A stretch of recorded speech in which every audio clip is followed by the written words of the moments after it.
When adapting a book to the silver screen, there tend to be a lot of things that end up on the cutting room floor. Harry Potter is no different. As the books became longer and the filmmakers had to make choices of what to trim down, they compressed the story to fit within the constraints of the medium.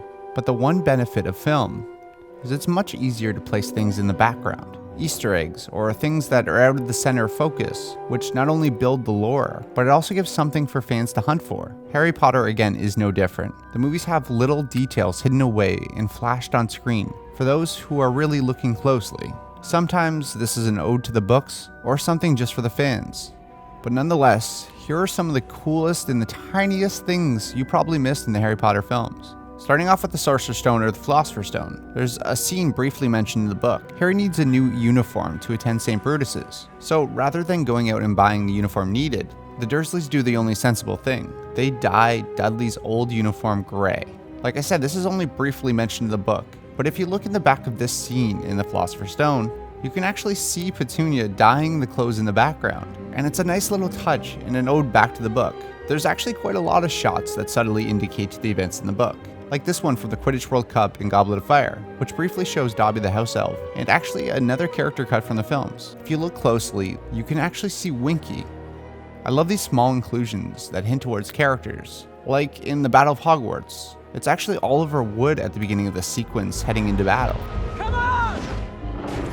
And you can actually see Trelawney's long flowing hair briefly showing up on screen. Speaking of the Battle of Hogwarts, this is something I only saw recently. Something I never realized, that the giant who's wielding a giant axe in the scene isn't wielding an axe at all. It's actually a broken ring from the Quidditch pitch, which is a nice little touch.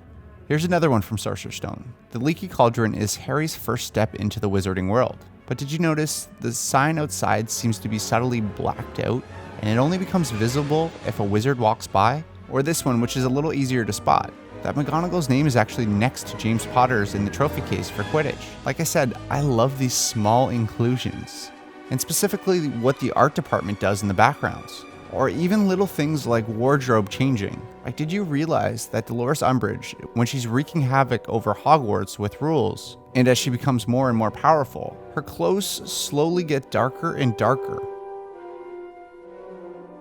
Or when Voldemort loses more and more of his soul in Deathly Hallows, the art department made his eyes more sunken in, and he develops veins and lesions on his skin, which are subtly reminiscent of the cracks in his Elder Wand.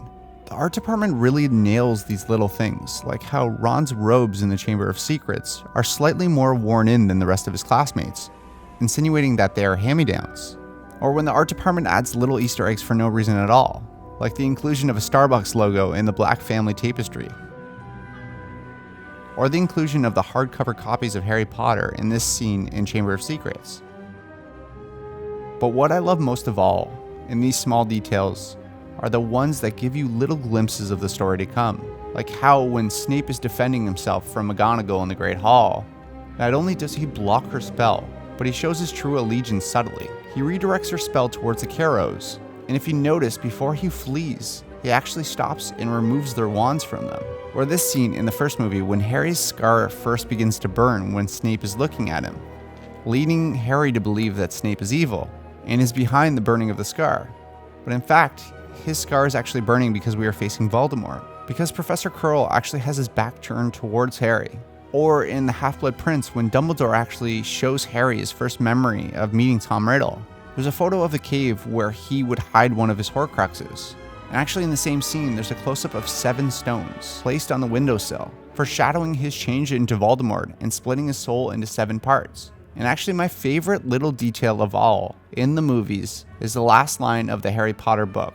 And it actually reads, "The scar had not pained Harry for 19 years, and all was well." And sure enough, in the last shot of the movie, Harry's scar is almost completely faded. I love these little touches, and I feel like they just elevate the movies a little bit more. So are there any details I missed within the films? Let me know in the comments below. As always, thank you so much to my patrons, Adam Gray, Jeremy Jacobs, Jenny Edwards, Jeremy Robson, Gabe Marchanda, Trevor Cowan, Gunnar Legland, Colleen West, Gerard Galifa, Estet Hemzaj, Marco Perry, Roland, Aiden McShane, Shalon Hudson, Kieran Hunt, Joris Konanen, and Brandon Warner. Thank you for your support, guys. As always, thank you for watching. Please subscribe, and I'll see you in the next video.